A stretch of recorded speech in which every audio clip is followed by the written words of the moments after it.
Tasty বোল চ্যানেলে আপনাদের সবাইকে অনেক স্বাগত। আজ আমি আপনাদের সাথে শেয়ার করব চিতল মাছের রসার রেসিপি। তো চলুন বন্ধুরা, রেসিপিটি আমরা শুরু করি। প্রথমেই আমি এখানে মাছগুলিতে পরিমাণ অনুযায়ী হলুদ এবং পরিমাণ অনুযায়ী লবণ দিয়ে দেব। এবার আমি মাছের সাথে ভালো মতন এই লবণ এবং হলুদ মাখিয়ে নেব। এখানে একটু সময় নিয়ে ভালো মতন প্রতিটি মাছের সাথে লবণ এবং হলুদ মাখিয়ে নিতে হবে। এবার যখন ভালো মতন লবণ এবং হলুদ মাখানো হয়ে যাবে, এই অবস্থায় আমি মাছগুলি ম্যারিনেট হওয়ার জন্য রেখে দেব। এবার রেসিপিটি শুরু করার জন্য আমি গ্যাসে কড়াই বসিয়ে দেব। কড়াই গরম হয়ে আসলে আমি কড়াইতে সর্ষের তেল দিয়ে দেব। তেল যখন বেশ ভালো মতন গরম হয়ে যাবে, এবার আমি এখানে লবণ এবং হলুদ মাখানো মাছগুলি ভাজার জন্য এক এক করে আমি তেলের মধ্যে দিয়ে দেব। মাছগুলি যখন তেলের মধ্যে দেওয়া হয়ে যাবে, এবার আমি মাছগুলিকে বেশ কড়া করে ভেজে নেব। মাছ যখন এক পাশ বেশ ভালো মতন কড়া করে ভাজা হয়ে যাবে, এবার আমি মাছগুলিকে উল্টে অন্য পাশও বেশ ভালো মতন কড়া করে ভেজে নেব। মাছ যখন দুপাশ বেশ ভালো মতন কড়া করে ভাজা হয়ে আসবে, এবার আমি মাছগুলিকে তেল থেকে তুলে নেব। দেখুন বন্ধুরা, আমি ঠিক কিন্তু এরকম লাল লাল করে মাছগুলিকে ভেজে নিয়েছি। এবার মাছগুলি যখন তেল থেকে তোলা হয়ে যাবে, এবার আমি এই তেলেই পরবর্তী রান্নাটা করব। আমি এবার এই তেলের মধ্যে ফোড়ন দিয়ে দেব। ফোড়নে আমি এখানে ব্যবহার করেছি গোটা জিরে, গোটা গরম মশলা এবং 2টি শুকনো লঙ্কা। ফোড়ন তেলের মধ্যে দেওয়া হয়ে গেলে, এবার যখন ফোড়ন থেকে সুন্দর একটা গন্ধ বার হবে, এবার আমি তেলের মধ্যে পেঁয়াজ বাটা দিয়ে দেব। এর সাথে এখানে আমি আদা এবং রসুন বাটাও দিয়ে দেব।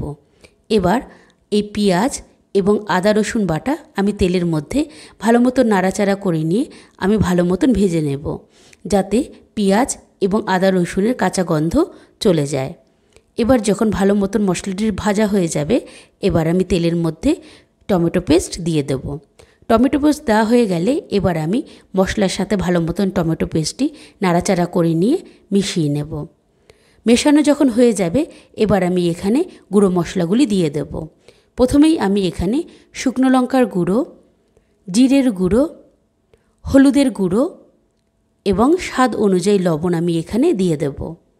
এবার আমি এই সমস্ত মশলাগুলিকে একসাথে মিশিয়ে নিয়ে এবার আমি মশলাটি একটু সময় নিয়ে কষতে থাকব।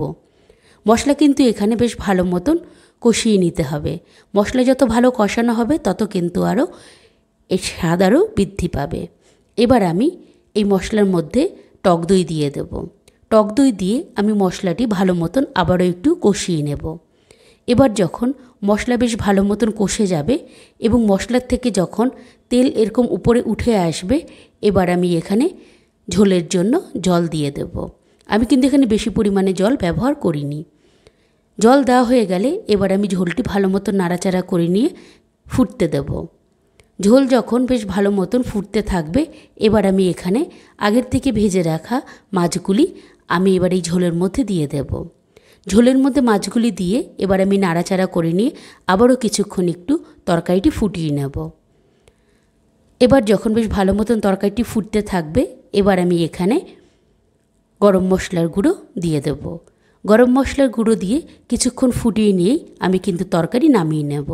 ব্যাস, এইভাবেই কিন্তু আমার তৈরি হয়ে যাবে এই টেস্টি চিতল মাছের রসার রেসিপি। আপনারাও ঠিক এইভাবে একবার কিন্তু ট্রাই করে দেখতে পারেন। আজ তবে আসি বন্ধুরা, বাই।